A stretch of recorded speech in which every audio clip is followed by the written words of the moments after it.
Muy buenas tardes. La unidad de telesalud del Instituto Nacional les da la bienvenida para continuar participando con temas relacionados a la lucha contra el cáncer infantil. En esta ocasión presentamos al doctor Walter Delgadillo Arone, médico pediatra con su especialidad en hematología, quien labora en el servicio de hematología clínica de nuestro instituto. El día de hoy expondrá el tema leucemia aguda en pediatría. Con ustedes, el doctor Delgadillo. ¿Puede empezar, doctor?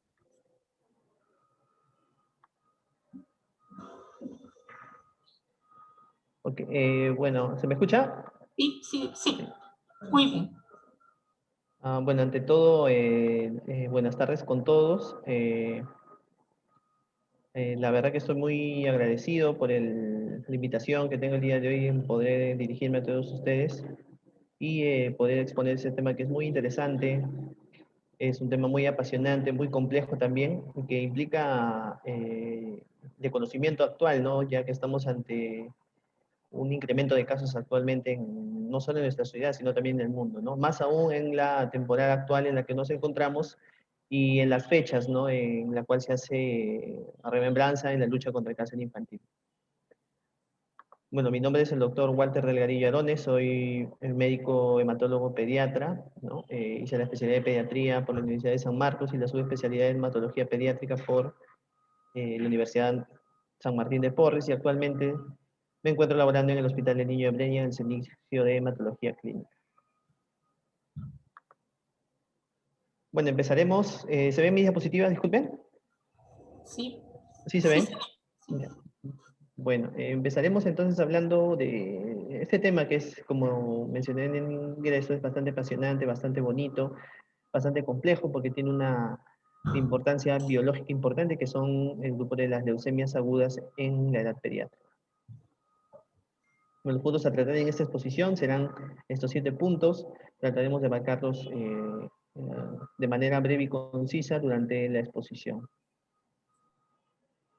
Para empezar, bueno, como especie de introducción, hay un último registro de cáncer de Lima del año 2017, en la cual se refiere que aproximadamente más de un tercio de todas las neoplasias malignas en los niños corresponden a las leucemias en general, ¿no? Y este porcentaje va de acuerdo con también los casos que se refieren a nivel mundial, ¿no? Está aproximadamente entre el 30 y 40% de neoplasias en la edad pediátrica. La mayoría de estas leucemias, aproximadamente el 95% son leucemias de tipo aguda, ¿no? Porque como sabemos también tenemos las leucemias de tipo crónicas que son más del grupo etario del adulto mayor, ¿no? Principalmente en los niños, la mayoría son leucemias de tipo aguda y la que predomina es la leucemia linfática aguda, ¿no? Los síntomas son un inicio bastante difíciles de podernos llevar al diagnóstico, ya que empiezan principalmente con síntomas sistémicos inespecíficos, ¿no? Por lo cual va a depender de una buena historia clínica y de nuestro buen examen físico para tener un mayor índice de sospecha. Con la bibliografía actual, con los estudios recientes, se ha llegado a una tasa de cura bastante, mucho mejor de lo que era en el ciclo pasado, ¿no? Antes el paciente que tenía leucemia estaba condenado a morir, sin embargo, con el aprendimiento de la tecnología, en tanto farmacoterapia, tecnología diagnóstica, se ha llegado a alcanzar curaciones que abarcan actualmente entre el 50 y 80% en general en cuanto a leucemias agudas, ¿no? Y bueno, esto va a depender quién se va a curar más o quién se va a curar menos de la biología de la enfermedad, ¿no? Es más, hay cierta diferencia en cuanto a sobrevida, en cuanto a las leucemias linfáticas y las leucemias mieloides, y eso hay que tenerlo en cuenta y lo discutiremos más adelante. La definición, la enfermedad, la leucemia aguda, ¿no? Repito, es una enfermedad neoplásica de las células de la médula ósea. Como sabemos, la médula ósea es la fábrica de la sangre, ¿no? Está compuesta por estroma medular y células progenitoras hematopoyéticas, células precursoras y células en estadio maduro que están esperando salir a la sangre periférica para poder desempeñar sus funciones respectivas, ¿no? Este cáncer se debe a la proliferación maligna de células hematopoyéticas en estadio inmaduro, ¿no? Las leucemias agudas, la mayoría se encuentran en un estadio inmaduro, no se encuentran en el estadio final de su diferenciación, ¿no? Esta inmadurez se le denomina este tipo de células como blastos, ¿no? Y esto se debe a un desorden de tipo clonal que ocurre en una célula madre pluripotencial. Si este desorden clonal ocurre en una célula precursora del estirpe linfoide, es una leucemia linfática aguda, y si ocurre en un precursor del estirpe mieloide, es una leucemia mieloide aguda. Esos son los dos grandes grupos de leucemias agudas en niños, y que es bueno conocer y diferenciarlo, porque como ya mencioné anteriormente, no solamente tiene implicancia en cuanto a tratamiento, sino en cuanto a pronóstico. Una breve revisión de la epidemiología. La incidencia en Estados Unidos refiere a alrededor de 2.500 a 3.500 aproximadamente de nuevos casos al año. Reitero, aproximadamente el 80% de todas las leucemias agudas en niños son de tipo linfática. Como mencioné, las leucemias mieloides también hay en niños en menos porcentaje, pero la mayoría es de las leucemias mieloides agudas, los casos se dan en la edad del adulto. En el 2017, como mencioné en la misma bibliografía mencionada anteriormente, ¿no? La Agencia Internacional para la Investigación del Cáncer en Niños publicó que la incidencia de cáncer infantil en dimetriptana tiene una tasa aproximadamente de incidencia en personas según grupo etario. Por ejemplo, de 0 a 4 años, 59.9 casos por millón. De 5 a 9 años, en 32.5 casos por millón. En los pacientes de 10 a 14 años, 31.5 casos por millón, y 28.4 casos por millón en la edad de 15 a 19 años. Entonces, de acá podemos deducir que la mayoría de los casos de leucemia, su mayor incidencia es entre la edad de 0 a 4 años, ¿no? Bueno, estos son estadísticas de nuestra institución, ¿no? Como sabemos, ¿no? Nuestro hospital, el Instituto Nacional del Niño de Breña, tiene una larga trayectoria, ¿no? En cuanto al manejo de la patología en el paciente pediátrico, ¿no? Recientemente se ha establecido la unidad funcional de hematología y oncología pediátrica, ¿no? En la cual estamos haciendo uso de toda nuestra recurso humano, tecnológico, de laboratorio, para poder hacer un diagnóstico adecuado y poder iniciar la transferencia o referencia adecuada a los centros de tratamiento, llámese el nuevo Instituto de Salud del Niño de San Borja y el INEN, ¿no? En la estadística de los recientes años vemos que la leucemia aguda, como siempre, encabezando la casuística de las neoplasias detectadas en la edad pediátrica, aproximadamente entre 80 y 85% de casos al año, ¿no?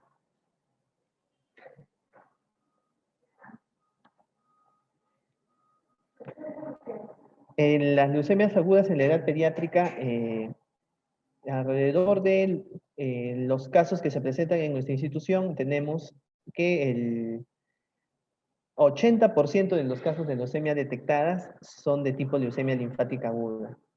Aproximadamente el 39% se da, como mencioné, en la edad de 39 años. Perdón, en la edad de 1 a 4 años en un porcentaje de 39%. Y entre los 5 a 9 años en un porcentaje alrededor del 30%. Entonces, nuevamente, ¿no? La edad de 1 a 4 años viene a ser la población más frecuente afectada por esta patología, ¿no? Le sigue el grupo etario de 5 a 9 años, siendo las demás edades con menor tasa, ¿no? Igual, en esa referencia ya de la década pasada del INEN, nuevamente se refiere en cuanto a la edad de 0 a 14 años, la leucemia de tipo linfática, ¿no? Tiene la patología más frecuente, ¿no?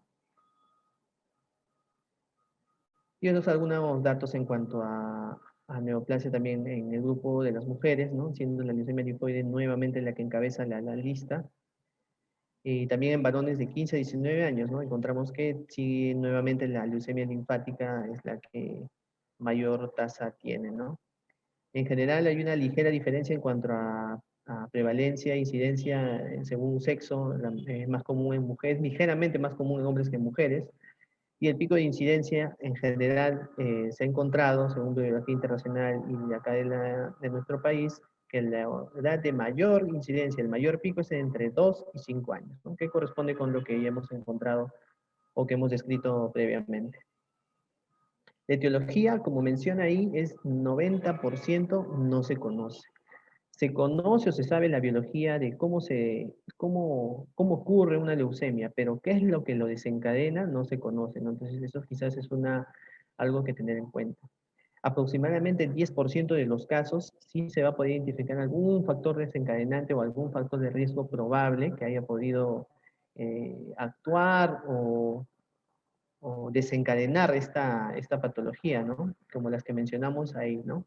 Enfermedades genéticas o congénitas, deficiencias inmunitarias, la presencia o un antecedente de una patología como la leucemia mieloide crónica, ¿no? Otra enfermedad clonal hematológica, las relaciones ionizantes, benceno, hidrocarburos, solventes, pesticidas, radioterapia, infecciones por virus tipo Epstein-Barr, HTLV-1, radiaciones ionizantes, principalmente en niños menores de 10 años y que tienden a ser leucemias mieloides agudas, fármacos mielotóxicos, ¿no? Como los mencionados oídos, factores genéticos. Podríamos identificar estos como causas o como probables factores de riesgo, ¿no? Sin embargo, no vamos a poder encontrar o precisar en la mayoría de casos un agente etiológico que directamente desencadene la leucemia, ¿no? Por lo cual podemos concluir que la leucemia puede deberse a la suma de muchos factores de riesgo ante un organismo que es susceptible, ¿no? Otros factores ya conocidos, ¿no? Son la presencia de los trastornos genéticos, ¿no? Como síndrome de Down, síndrome de Fanconi, síndrome de Bloom, anemia de Black-Van-Diamond. Como sabemos, estas alteraciones ya corresponden a las de tipo sindrómicas, ¿no? Que vemos con cierta frecuencia en la edad pediátrica y que ya de por sí arrastran alguna alteración a nivel de las células madre hematopoyéticas en diversos niveles, ¿no? Entonces, si tenemos ya alguna alteración a nivel de la médula ósea, a nivel de una célula madre pluripotencial, tanto a nivel somático como a nivel germinal, el agregarle alguna noxa, probablemente noxa a nivel ambiental, tipo infecciosa, tipo radiación, tipo fármacos, podría ser que esta a la larga desencadene en una leucemia aguda, ¿no? Sin embargo, como le digo, en la mayoría de casos, cuando uno realiza la historia clínica, cuando uno analiza los casos de los pacientes con leucemia, es bien difícil poder precisar esto, ¿no? Sin embargo, hay que tenerlos en cuenta. Bueno, esos son otros factores de riesgo que quizás son un poco más precisos en cuanto al tipo de leucemia que encontramos, ¿no? Por ejemplo, las leucemias linfáticas agudas es más frecuente encontrar el antecedente de radiografía de que la paciente o la madre se ha tomado alguna expuesto a radiación. Los pacientes con síndrome de Down, como sabemos, pueden hacer ambas leucemias, tanto leucemia linfática como leucemia mieloide, más frecuente en la leucemia linfática. Desde enfermedades que tengan o arrastren alguna alteración a nivel de las células madre hematopoyéticas, tipo ribosomopatías o tipo alteraciones en la reparación del ADN, tipo anemia de Fanconi, por ejemplo, ¿no? Esos son los factores que son más conocidos, los descritos ahí. Hay otros que están en estudio, ¿no? Que todavía no se ha precisado, que no los mencionaré porque la evidencia es limitada, sin embargo la bibliografía se describe, pero es bueno saberlo y tenerlo en cuenta, ¿no? Ahora, las leucemias agudas se clasifican, como ya mencioné, las de tipo aguda y las de tipo crónica, no es el primer parámetro para clasificarlas. En este caso hablaremos de las agudas, que es lo más frecuente en pediatría. Tenemos de grosso modo de dos tipos, ¿no? Las leucemias linfáticas y las leucemias mieloides, pero podemos tener también estadios o formas intermedias como parte de su clasificación, como vienen ser las leucemias agudas indiferenciadas, que son aquellas que no se puede precisar si son de tipo linfáticas o de tipo mieloides, probablemente sean de una célula progenitora hematopoyética antecesora, antes de que se diferencien ambas estirpes, ¿no? Por eso se denomina indiferenciada. Y el otro grupo también son las bifenotípicas, que son aquellas leucemias que tienen componentes de ambas, ¿no? De ambas estirpes, tanto linfáticas como mieloides. Estas últimas dos son bastante raras, de verdad, en la edad pediátrica, ¿no?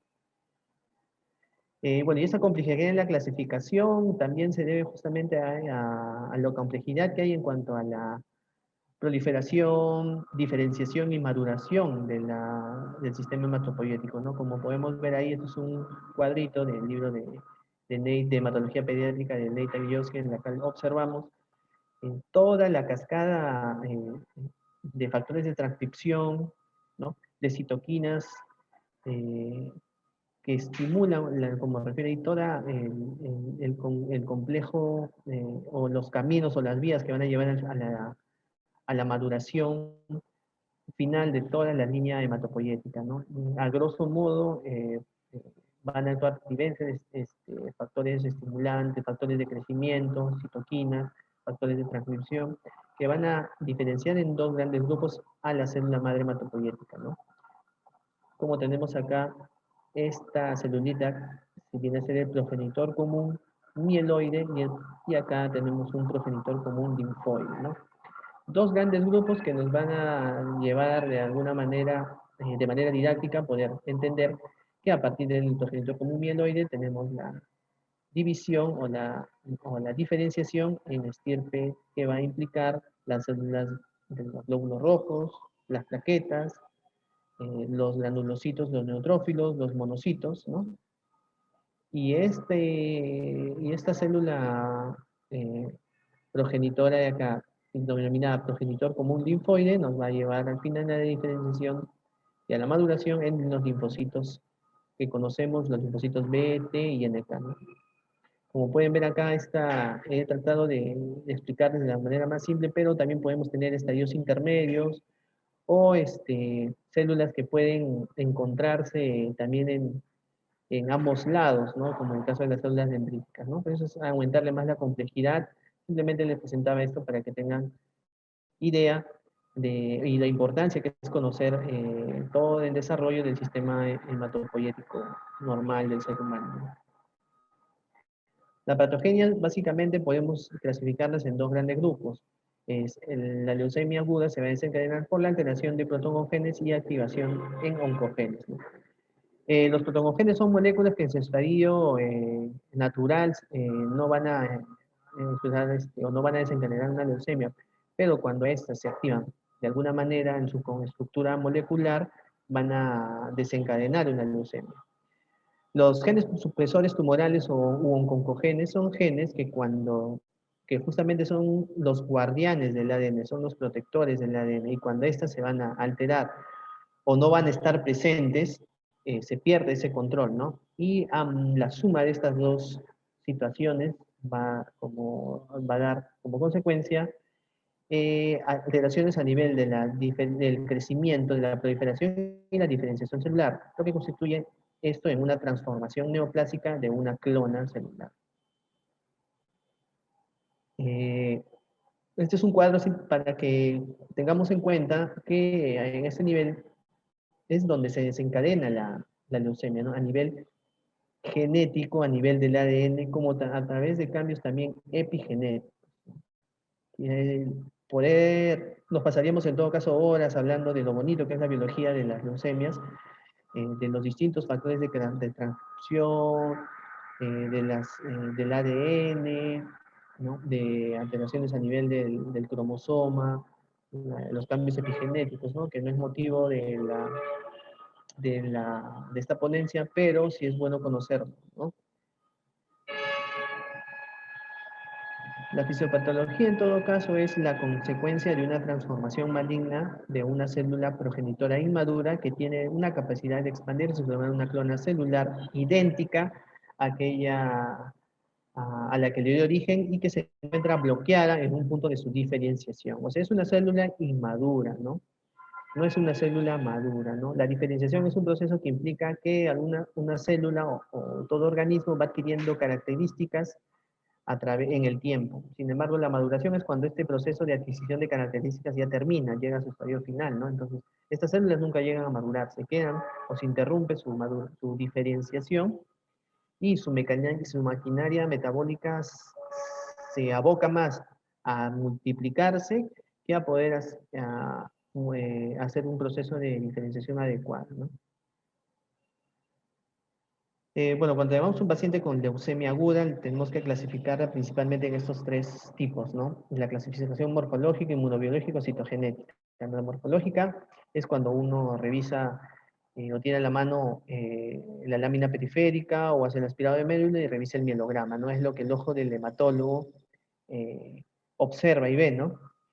Y esta, bueno, la que está más difundida es la única, es la que ha realizado el grupo de trabajo francés, americano, británico, ¿no? Que tiene una aceptación universal, como refiere ahí. La clasificación inmunobiológica corresponde a la clasificación inmunofenotípica y por biología molecular, que es la más utilizada en la actualidad. Y eso es importante, ¿por qué? Porque se ha encontrado que la detección a ese nivel tiene implicancia de tanto pronósticas y también para el tratamiento, ¿no? Y la clasificación citogenética, ¿no? La presencia de anomalías citogenéticas en las células leucémicas. Bueno, la clasificación FAB, pues, les presento acá, es una clasificación morfológica, es una clasificación que se hace a través del mielograma principalmente, pero también se puede hacer cuando uno revisa la lámina periférica. Es una clasificación morfológica, como su nombre lo dice, ¿no? En el 2001, bueno, la OMS consideraba estos tipos, ¿no? Las leucemias linfáticas agudas de 3 tipos, L1, L2, L3, y las leucemias mieloides en los 8 tipos mencionados ahí, siendo las de tipo L1 las más frecuentes. En el caso de las linfáticas, tienen las mieloides, la M0, la M2 y la M5 las más frecuentes como grupo, ¿no? Bueno, les presento acá las características morfológicas, ¿no? De las leucemias linfoides en este caso, como ya mencioné anteriormente, hay 3 tipos. La más frecuente es la leucemia linfática aguda de clasificación FAP-L1, ¿no? Pero también tenemos, para conocimiento de ustedes, la de clasificación L2 o L3, ¿no? La más común es la L1, ¿no? La L2 y la L3 son menos frecuentes, sin embargo, hay que conocerlas. Algunas incluso son más frecuentes en otros grupos etarios, ¿no? Como la L2 es más frecuente encontrar en el adulto, ¿no? Y la clasificación FAB de las leucemias de tipo mieloide es más compleja, ¿no? Como mencionado ahí. El inmunofenotipo, básicamente lo que se quiere estudiar es el fenotipaje de la célula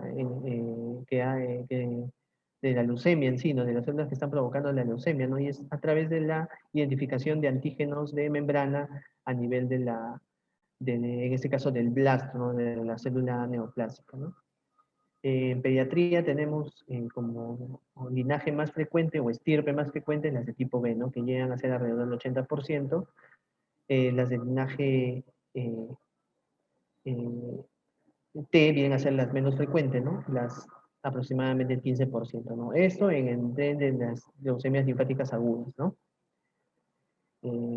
Las bifenotípicas también es a veces un poco complejo hacer el diagnóstico, ¿no? Yo que como su nombre lo dice, vamos a tener marcadores a nivel de su membrana de ambos tipos, ¿no? Tanto de las de tipo B, T o también de tipo mieloide, ¿no? En las leucemias mieloides también, ¿no? Si bien no es frecuente, es también bastante importante hacer la clasificación por inmunofenotipo, ya que podemos diferenciarlas o nos ayuda a aclarar el diagnóstico ante sospechas o dudas, ¿no? Y también te ayuda a clasificar algunos subtipos según los marcadores que nosotros detectemos en la citometría de flujo, ¿no? Que es el procedimiento que nos ayuda a determinar el inmunofenotipo de la neoplasia hematológica en un estudio. La clasificación inmunofenotípica nos ayuda así groseramente a clasificar en el caso de las linfáticas en 3 estadios, ¿no? Pro-B, B común o pre-B, ¿no? Que es lo que nos da el grado de maduración o de diferenciación, perdón, ¿no? Lo que pasa es que esta es una célula que se ha detenido, como refiere en su estadio, en su diferenciación. Entonces, se ha encontrado pues que las leucemias de tipo linfática B se pueden agrupar en estos 3 grupos, ¿no? Como ya mencioné. Bueno, obviamente ya el estadio B maduro ya escapa a las leucemias linfáticas o linfoblásticas. Y las de tipo T también tienen una clasificación según el estadio de maduración, ¿no? Pro-T, pre-T, T cortical y T maduro, ¿no? Y esos son los marcadores que uno busca cuando realiza el estudio de citometría de flujo, ¿no? También se puede hacer a través de la inmunohistoquímica, ¿no? Realizando un estudio de biopsia de médula ósea, en médula ósea, o también en una muestra tipo biopsia de ganglio, ¿no? La complejidad del estudio inmunofenotípico, como vemos, se incrementa en los tipos de leucemias mieloides, ¿no? Como simplemente para mencionar algunos marcadores que se hacen uso y que ya es pericia del patólogo clínico que nos va a ayudar a precisar el diagnóstico a través de esta prueba, ¿no? Esto es en cuanto al estudio de citometría de flujo, ¿no? Al estudio inmunofenotípico. El estudio citogenético, vamos a ver que las leucemias linfáticas son más frecuentes que estén asociadas a anormalidades cromosómicas. ¿Qué tipo de anormalidades cromosómicas? Tenemos las alteraciones a nivel del número, que van a afectarla, o que se van a denominar las ploidías, y también alteraciones estructurales, ¿no? Las ploidías, vamos a tener las hiperdiploidías, los hipodiploidías, las pseudodiploidías, las aneuploidías. Para mencionar las que tienen mejor pronóstico son las hiperdiploidías, que son aquellos que tienen más de 50 cromosomas y que aproximadamente vienen a ser casi un cuarto de los casos de leucemias linfáticas agudas en pacientes pediátricos. Las alteraciones estructurales, las más frecuentes son las translocaciones, ¿no? Aproximadamente un 40%. Las más frecuentes, la que hacemos estudio cuando uno realiza el estudio psicogenético, las que queremos detectar porque su biología está bastante conocida y tiene también implicancia de tratamiento y de pronóstico, son la translocación 922 asociada al cromosoma Filadelfia, la translocación 411, 119, 814, 1221 también, ¿no? También tenemos pacientes con trisomías del cromosoma 4 y 10. En el caso de las leucemias mieloides, es importante hacer el estudio de la translocación 15, 17 y 821, ya que son las más frecuentes, ¿no? Y están asociadas a ya leucemias bastante características, ¿no? Como el tipo de la translocación 15-17 de la leucemia promielocítica aguda o leucemia tipo M3. Las translocaciones, como mencioné, la mayoría en leucemias linfáticas agudas, en las leucemias mieloides también tenemos en alrededor del 35%. En ambas podemos encontrar la cromosoma Filadelfia, la translocación 922. Otras alteraciones estructurales, las elecciones, un 10% en leucemias linfáticas y un 3% en las leucemias mieloides. Ahora, el estudio citogenético viene acompañado también de su estudio molecular, ¿no?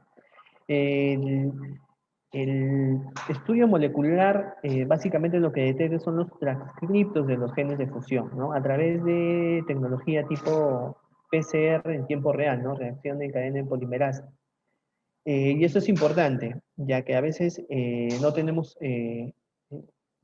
a veces las alteraciones a nivel citogenéticas son tan poco detectables en algunos casos, o requieren de una tecnología superior para detectarlas tipo FISH, que no siempre está a disposición en países como en el nuestro, pero esta tecnología, como la biología molecular, permite detectar alteraciones que el estudio citogenético no puede en algunos casos, ¿no? Y no solamente eso, sino detecta posibles dianas o blancos terapéuticos, como mencionan ahí, en el caso del gen o del cromosoma Filadelfia, ¿no? Del denominado BCR-ABL, ¿no? Y a continuación este cuadrito que coloqué para que vean pues, la correlación que hay entre las translocaciones detectadas en el estudio citogenético y los genes afectados. Ambos se pueden detectar en uno o en otro, pero es parte importante del estudio. Si bien tienen implicancia en cuanto al pronóstico, como ya sabemos, en el caso de las alteraciones que impliquen la translocación del cromosoma 922 y el transcripto del BCR-ABL, este cromosoma de Filadelfia tiene un tratamiento específico que son los inhibidores de tirosina quinasa, ¿no? El más antiguo y el usado como primera línea hasta ahora en las leucemias de tipo pediátrica, el imatinib, ¿no? Entonces, por eso es importante hacer el estudio de biología molecular y el de citogenético en todo paciente que debute con la leucemia, ¿no? Pues tenemos las otras, ¿no? La translocación 1.19 asociada al transcripto E2APBX1, es poco frecuente en la edad pediátrica, ¿no? Sin embargo, cuando lo detectamos, lo que nos va a decir es que el paciente necesita intensificar su tratamiento quimioterápico, ¿no? La translocación 411 también, que es en general en pediatría, es poco frecuente. Su transcripto es el GMMLAF4, está asociado a estirpe B, se asocia o se observa frecuentemente en leucemia del infante o leucemia del lactante y tiene un pronóstico pobre. Entonces eso nos ayudaría a detectar estos pacientes y para plantear quizás otra opción por encima del tratamiento quimioterápico, como puede ser un trasplante de médula ósea, ¿no? El más frecuente en los niños es la transplantación 12-22, que está asociada al gen de fusión TLA-ML1, el 25% de las LLA de células B, también está asociada en general a un buen pronóstico. Entonces es muy importante hacer la correlación, ¿no? Clínica, inmunofenotípica, citogenética y molecular, ¿no? Ese es el mensaje de esta exposición también, ¿no? Por lo cual necesitamos, pues, de tener a nuestra disposición para hacer un diagnóstico correcto y también realizar un tratamiento adecuado, ¿no? Correspondiente con la patología que tenemos y también expresar a los familiares la implicancia pronóstica que esto tiene, ¿no? Gracias a Dios, felizmente, ya podemos contar con la mayoría de estos estudios en el instituto, ¿no? Que, como sabemos, actualmente está abocado en hacer la parte diagnóstica y posteriormente ya referir a los pacientes para que reciban su tratamiento en las instituciones pertinentes. Bueno, la clasificación última de la OMS del 2016 es un poco, es más, un poquito más moderna, por decirlo así, pero no deja de tener en cuenta lo que ya mencioné antes, ¿no? Aquellas leucemias linfáticas de tipo B asociados a las translocaciones ya mencionadas o a los transcriptos moleculares detectados por PCR que mencioné anteriormente, ¿no? Igual, la leucemia amiloides también, igual, ya hay que hacer su estudio citogenético y su estudio molecular porque también detectamos alteraciones a ese nivel que igual tienen implicancia pronóstica y de tratamiento, ¿no? La más importante, la más conocida es la leucemia promielocítica aguda, ¿no? Que está asociada a la translocación 15-17, en general al transcripto de gen de fusión PML-RARA. Es muy importante porque también, como sabemos, esta patología, la leucemia promielocítica aguda es una leucemia con un debut muy aparatoso, bastante grave, por decirlo así, en pacientes se descompensa bastante, más que todo porque debutan con un cuadro de coagulación intravascular diseminada, ¿no? Entonces los pacientes clínicamente, su característica es pacientes con pancitopenia y con sangrado importante, no severo, que puede llevar hasta la muerte si no es manejado adecuadamente.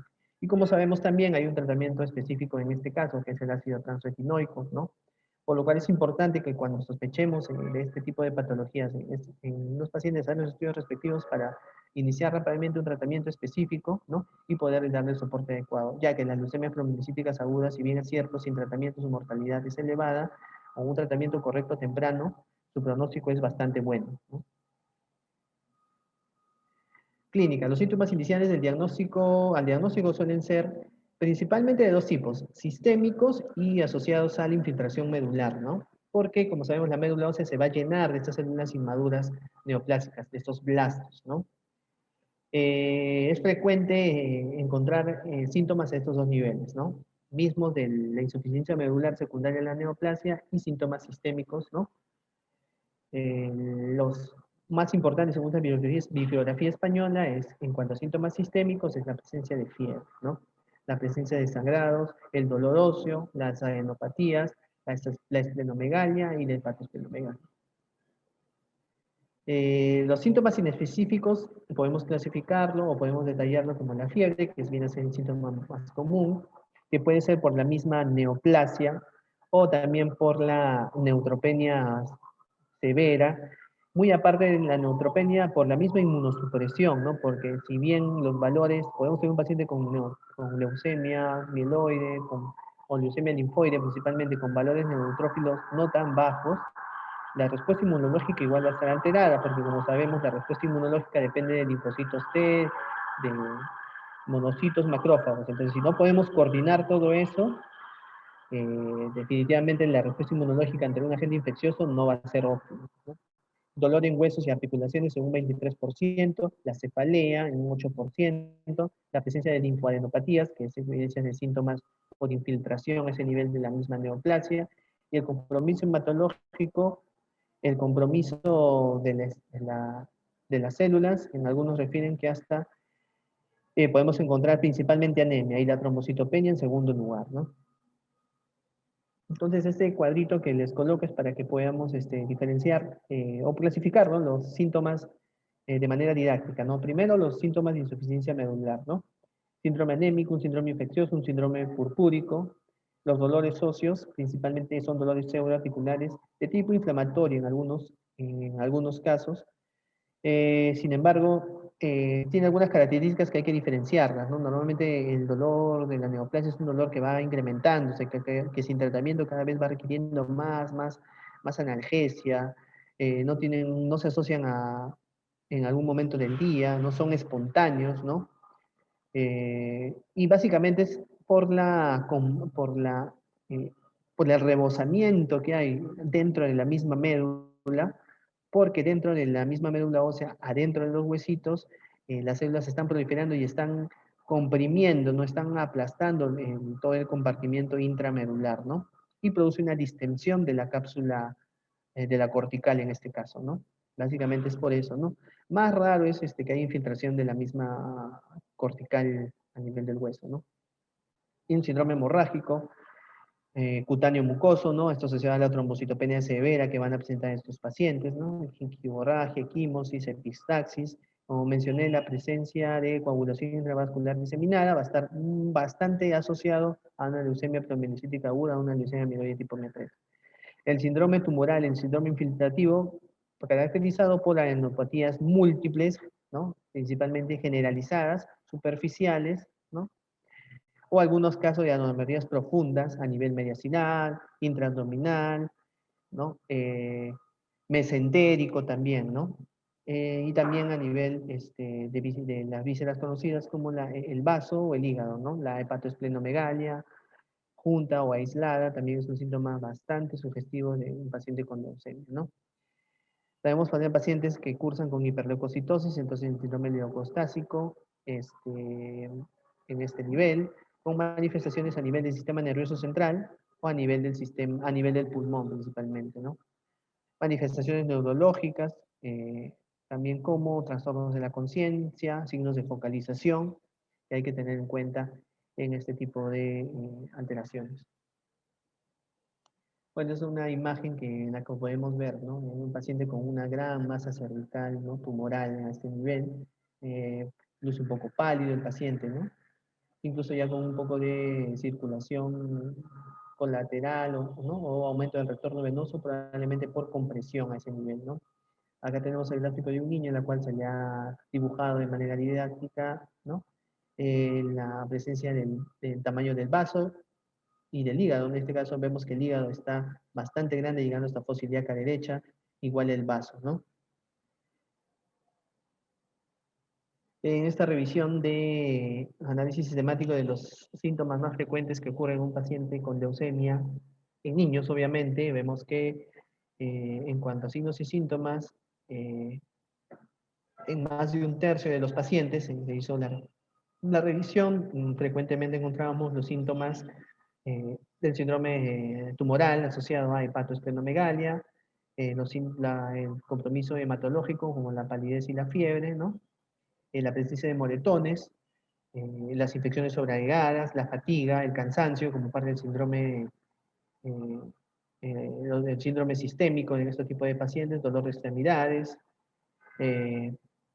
Vamos a encontrar estas como las manifestaciones más frecuentes en este tipo de pacientes. Y como vemos, estas manifestaciones podemos encontrar en otro tipo de patologías, ¿no? Por lo cual es bastante importante hacer uso adecuado de la historia clínica y de los exámenes de laboratorio, ¿no? Porque, como sabemos, podemos encontrar estos síntomas en una gran variedad de patologías y no ser necesariamente de origen hematológico.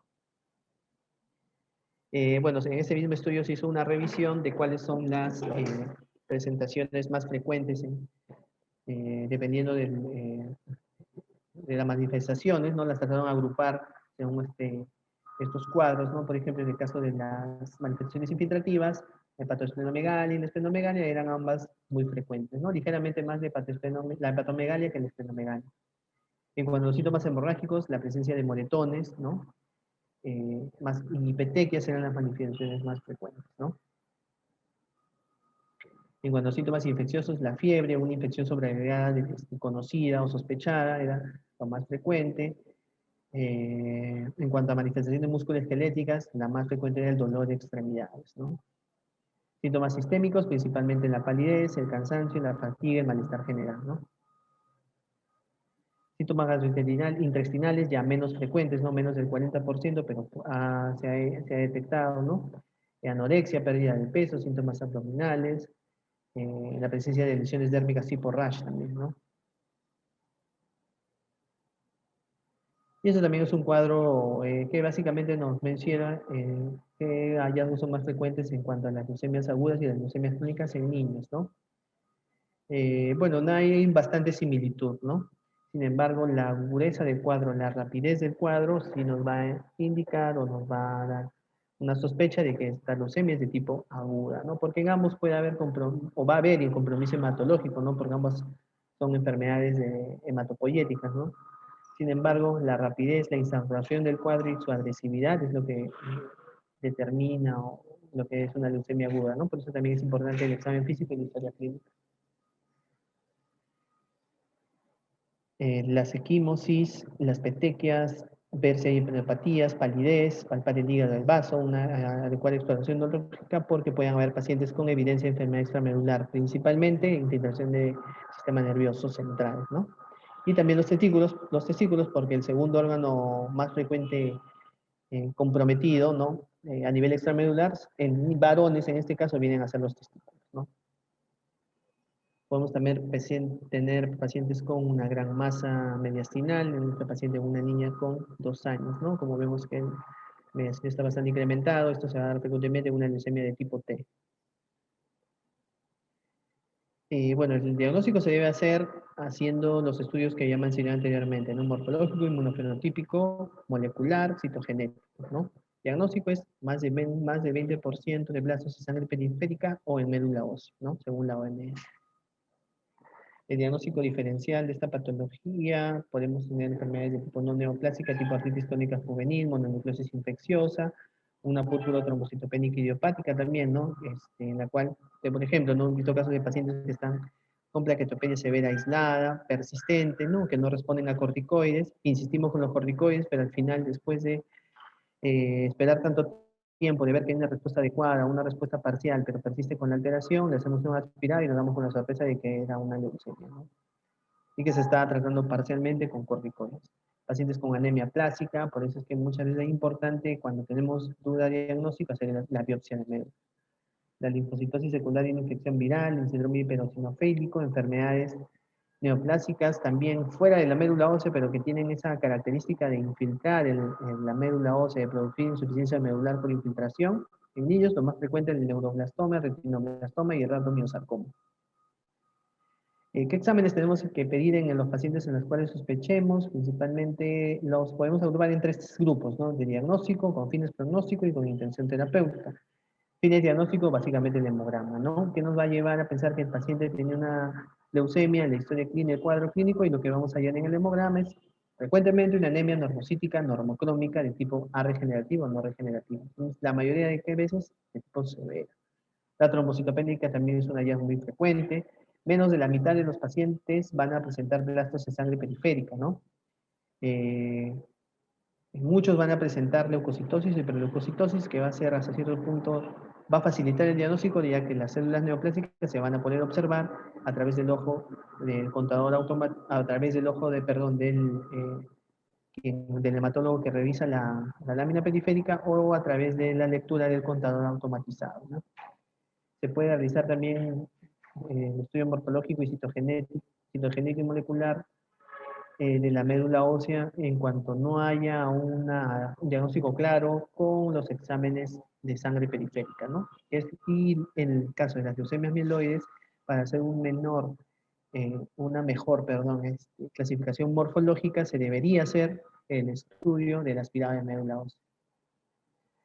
Exámenes con fines pronósticos, básicamente para ver factores de riesgo que van a ser determinantes en el tratamiento. Una radiografía torácica que nos va a ver, por ejemplo, masa mediastinal, no, masa pulmonar, a ese nivel, ya que es más frecuente encontrar en una leucemia de tipo T, ¿no?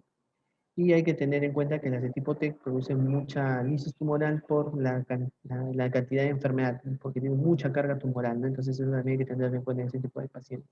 Ecografía abdominal también para corroborar al examen físico nuestra hepatosplenomegalia, o también para detectar masas intraabdominales, ¿no? El compromiso renal también en algunos casos. La función lumbar también diagnóstica y terapéutica. Al inicio es importante para ver si hay o no compromiso del sistema nervioso central. Los estudios de médula ósea de inmunofenotipo, cariotipo, inmunología molecular, ¿no? Que también son importantes a este nivel. Y exámenes con intención terapéutica, ¿no? El grupo sanguíneo y fenotipo eritrocitario, básicamente por la presencia de aglutininas irregulares, ya que estos pacientes van a ser transfundidos como parte de su manejo de soporte al diagnóstico y también durante su tratamiento, ¿no? El hemograma completo, básicamente en base al soporte transfusional de sangre, de paquete globular, de plaquetas, de plasma fresco, de crioprecipitado, la bioquímica hepática y renal, la calcemia, la fosfatemia, el ácido úrico, los electrolitos séricos, la DHL, que nos va a ayudar para hacer el seguimiento de nuestro paciente ante la evidencia temprana o el manejo precoz de un síndrome de lisis tumoral, ¿no? El electrocardiograma y el ecocardiograma, también la ecocardiografía, pero es importante ya que muchos de estos pacientes, en el caso de las leucemias linfáticas y también en el caso de las mieloides, van a ser sometidos a tratamiento quimioterápico con antracíclicos, lo cual, como es sabido que es un medicamento cardiotóxico, entonces debemos evaluar la función cardíaca a través de la fracción de eyección del ventrículo izquierdo previa al inicio del tratamiento. La serología viral es importante para ver, para determinar la presencia de una infección sobreagregada, ¿no? O una infección crónica en este tipo de pacientes que van a ser sometidos a un tratamiento inmunosupresor o mieloablativo dependiendo del tipo de leucemia. El laboratorio inicial, vamos a encontrar pacientes que van a contener el cuadro clínico mencionado anteriormente. Hay que solicitarle un hemograma, un perfil completo de coagulación, electrolitos, calcio, fósforo, magnesio, ácido úrico, la glucosa, el test de función hepática completo, un perfil renal para ver la creatinina y la urea, el perfil viral, como ya mencioné anteriormente, principalmente el TORCH, infección por CMV, virus Epstein-Barr, VIH, hepatitis B, y estudios de imágenes, ¿no? La ecografía abdominal, renal, una tomografía cervical de tórax, abdomen y pelvis para ver el compromiso ganglionar o la presencia de masas a ese nivel. Y muchas veces es mejor el estudio de resonancia magnética cerebral para poder determinar si hay compromiso a nivel intraparenquimatoso de la leucemia, ¿no? La prueba de oro en general para las patologías hematológicas es el aspirado de médula ósea, ¿no? En sí el estudio es conocido, es el estudio de la médula ósea, que está compuesto por dos partes, el aspirado de médula ósea y la biopsia de médula ósea. El aspirado de médula ósea principalmente tiene como fin ver la celularidad, ¿no? de la médula ósea en ese momento, y que, como sabemos, lo que queremos ver justamente son los blastos, son las células. El aspirado de médula ósea sería suficiente para hacer el diagnóstico de una leucemia. Sin embargo, en pacientes en las cuales haya duda diagnóstica, se sospeche de un tumor que puede estar infiltrando la médula ósea, ¿no? O pensemos en una anemia plástica, lo ideal es también evaluar la estructura de la médula ósea. Tenemos que realizarle, por lo tanto, una biopsia también. Bueno, pasando un poquito más en cuanto al tratamiento, básicamente las leucemias se clasifican según el riesgo de recaída, ¿no? La leucemia no es como cualquier otro tumor sólido que se clasifica según el grado de diseminación. Toda leucemia cuando debuta ya está diseminada, ya está avanzada porque los blastos se encuentran circulando en sangre, ¿no? Entonces, más que la localización, la clasificación según el riesgo de recaída. Y hay factores conocidos, ¿no? Que son los mencionados acá. Muchos de ellos ya los mencioné, ¿no? Al hacer el estudio, el estudio citogenético y el estudio molecular, ¿no? Pero vemos que también hay otros, clásicamente, se les tomaba bastante importancia, ya que el advenimiento del estudio de citometría de flujo, del PCR, se hizo posterior ya al conocimiento de esta enfermedad, ¿no? Básicamente era la respuesta temprana al tratamiento, la edad de los pacientes y la carga tumoral que se reflejaba en la cantidad de leucocitos al debut, ¿no? Este es un cuadro en el cual es importante para hacer un diagnóstico, un abordaje temprano en nuestros pacientes, ¿no? En pacientes que tengamos síntomas de insuficiencia medular, ¿no? O extramedular, o de infiltración, perdón, extramedular. Insuficiencia medular caracterizada por citopenias visitopenias, pancitopenias, ¿no? O leucocitosis también. Evidencia de inflamación extramedular, visceromegalias, dolores óseos, adenopatías. Procedemos a realizarle primero nuestro hemograma, ¿no? Con una formulación, una fórmula diferencial, un flotis de sangre periférica, ¿no? Para revisión, y hay que ver si hay presencia de blastos en sangre periférica, si la hay o no hay.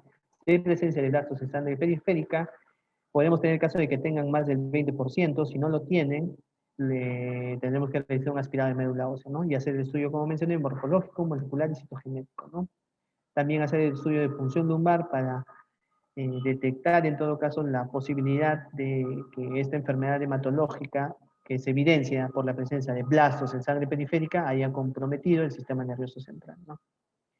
Bueno, si tenemos más de 25% de blastos en médula ósea, según los criterios antiguos, ¿no? El criterio actual ya es más de 20.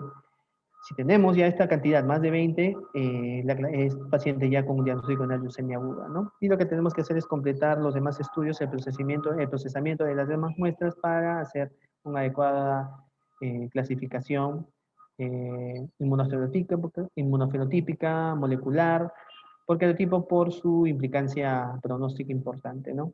Si tenemos un paciente donde no vemos blastos, pero tenemos una pancitopenia severa, igual tenemos que hacer el estudio del aspirado de médula ósea, porque también la infiltración medular puede ser tan severa en un inicio que no ha rebasado lo suficiente como para que los blastos salgan de la médula y se vean en sangre periférica.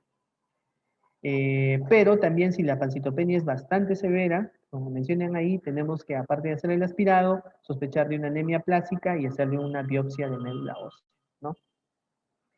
Tenemos también otros casos en los que podemos hacer el diagnóstico diferencial, ¿no? Como infecciones, que también producen insuficiencia medular tipo parvovirus, por hepatitis, virus Epstein-Barr, VIH, la artritis crónica juvenil, citopenias persistentes, púrpura trombocitopénica idiopática, los síndromes eosinofílicos, ¿no? Y otros tipos de tumores.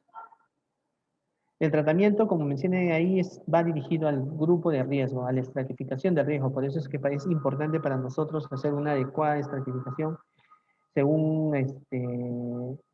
lo que detectemos al diagnóstico, ¿no? Básicamente la idea es erradicar la leucemia de la médula ósea y restablecer la hematopoiesis normal. La quimioterapia se va a realizar con 3 o 4 agentes en el caso de las leucemias linfáticas agudas, cuyas tasas de remisión al tratamiento de inducción pueden ser tan altas según bibliografía de otras latitudes actual, más del 20%, ¿no? Las leucemias mieloides pueden alcanzar la remisión con la quimioterapia o la primera quimioterapia, que en algunos casos refieren en niños pueden ser tan alta como el 80%, ¿no?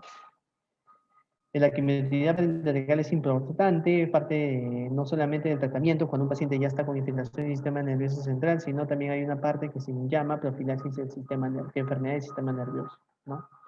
Y el trasplante de médula ósea también es ofrecido en esos pacientes que tienen un alto riesgo de recaer, en la cual el tratamiento quimioterápico va a ser insuficiente, ¿no?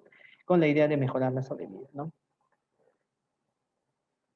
Cuando se dice que un paciente está en remisión, ¿no? Un poquito para el conocimiento de ustedes, paciente de remisión es un paciente que ya ha recibido tratamiento y que ahí no hay evidencia, o en la que se ha restablecido la hematopoiesis incluida, ¿no?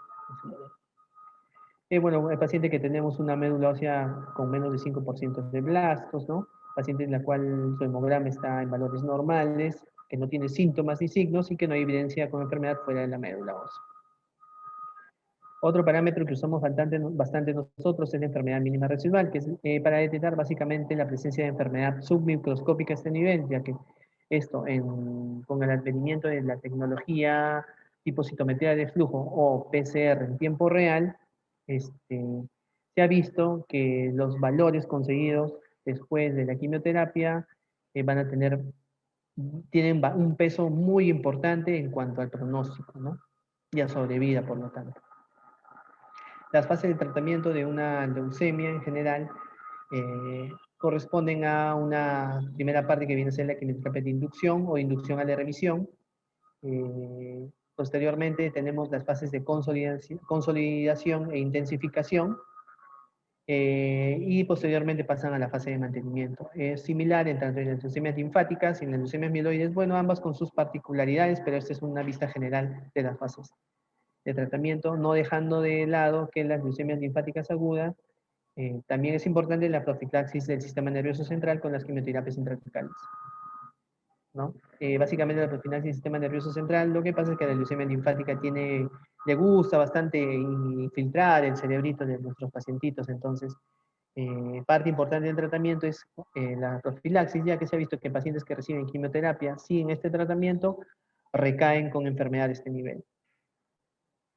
Las medidas adyuvantes en pacientes que tengamos este diagnóstico, el manejo hidroelectrolítico es muy importante para mejorar su estado fisiológico, el soporte transfusional de sangre, de paquete globular, plaquetas, plasma congelado, crioprecipitado, es muy importante también el apoyo en ese nivel, por lo tanto, del banco de sangre. Prevención y tratamiento de infecciones, la calidad de vida durante el tratamiento, que es importante, y hay que verlo, no solamente el paciente desde un punto de vista biológico, sino también desde un punto de vista psicológico y espiritual. El apoyo psicológico y social, no solo al paciente, sino a la familia, al entorno, y en la medida de lo posible, realizar un esquema terapéutico de leucemia aguda lo más cercano a las condiciones, que se adapte más a las condiciones de vida normal al paciente. Eso es lo ideal, ¿no? Lo cual muchas veces en nuestra realidad es difícil, ¿no? El pronóstico, si bien actualmente es bastante bueno según bibliografía internacional, en general, tanto acá en nuestro país como fuera, ha mejorado con respecto a años anteriores, ¿no? Se agradece a la doctora Ninosca por esta ponencia que ella hizo a la Sociedad Peruana de Hematología, en la cual ella reportó sobre los casos de pacientes con leucemia aguda tratados en el Hospital Rebagliati, ¿no? Como menciona ahí, ¿no? La sobrevida global a 5 años reportada en países en vías de desarrollo es alrededor del 40%, ¿no? Eso hay que tenerlo claro, que en pacientes en vías de desarrollo no es muy buena, por lo tanto, hemos recibido actualmente el apoyo de una institución extranjera para poder mejorar estas tasas, ¿no? Lo cual es bastante loable, lo cual se agradece bastante, para poder llegar a tasas comparables de sobrevida a países más desarrollados, ¿no? Igual, la clasificación de alto riesgo, del riesgo, perdón, es a grosso modo es entre bajo riesgo, intermedio y alto riesgo, y cada una tiene sus curvas de sobrevida, ¿no? Dependiendo ¿no? Dependiendo de la clasificación que tengan, ¿no? En general, el riesgo más bajo, los pacientes con riesgo bajo tienen una mejor sobrevida, ¿no? En cambio, los pacientes con alto riesgo, la tasa de sobrevida es alrededor del 30%, ¿no? Factores de mal pronóstico en los pacientes, la edad, la presencia de mucha carga tumoral evidenciada por la leucocitosis, y el paciente al debut involucra enfermedad fuera del sistema nervioso central, los pacientes que se llaman respondedores lentos o no respondedores a la primera parte del tratamiento, la presencia de enfermedad residual después de la terapia de inducción, y la presencia de translocaciones cromosómicas de mal pronóstico, como las que ya mencioné anteriormente, la translocación 922 y la translocación 411. Bueno, y eso es todo. He tratado de darles un panorama de las leucemias en todos ámbitos, ¿no? Tanto en el diagnóstico como al tratamiento, actualmente, en base o principalmente por la fecha que se conmemora actualmente, ¿no? Se agradece nuevamente al Hospital del Niño, como mencioné anteriormente, ahora estamos abocados a la parte de diagnóstico y esperamos que en el más corto tiempo podamos también hacer uso de abocarnos en todo caso a la parte de tratamiento, ¿no? Que es lo que los profesionales del cual formo parte yo del grupo de trabajo del Servicio de Hematología Clínica del Hospital del Niño, añoramos bastante, ¿verdad? Gracias. Bien, doctor. Ahora damos paso a las preguntas emitidas por los participantes. Por el interno nos preguntan, ¿la exposición frecuente al plomo se considera factor de riesgo para desencadenar una leucemia aguda?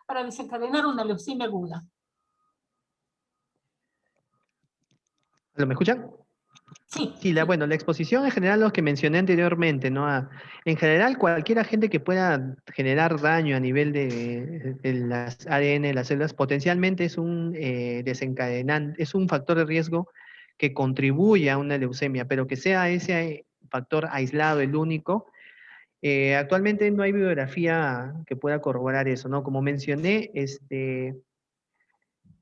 también hay una predisposición biológica de cada organismo, ¿no?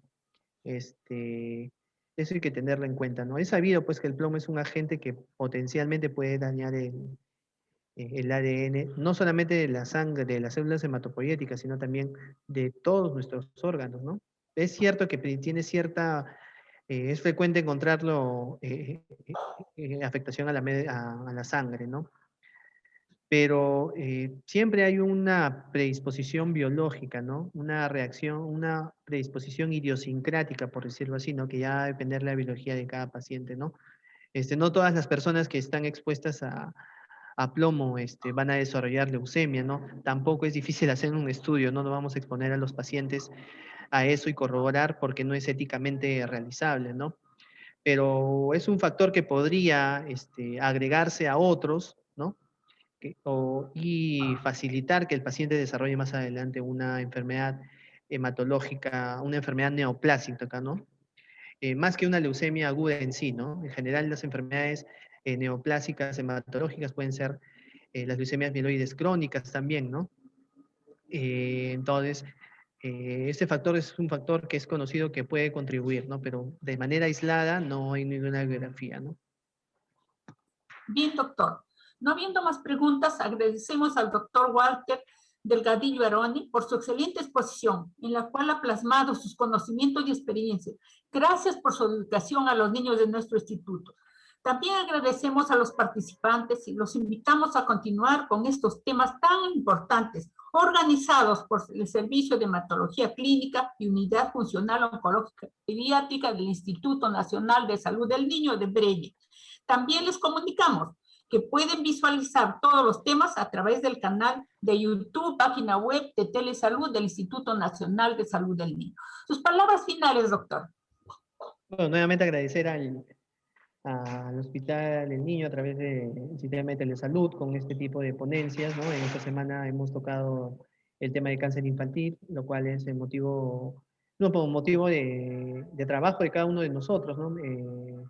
Mejorar la salud del niño ante esta enfermedad que es tan agresiva, que es tan mala, por decirlo así, que no solamente afecta al paciente, sino al entorno, ¿no?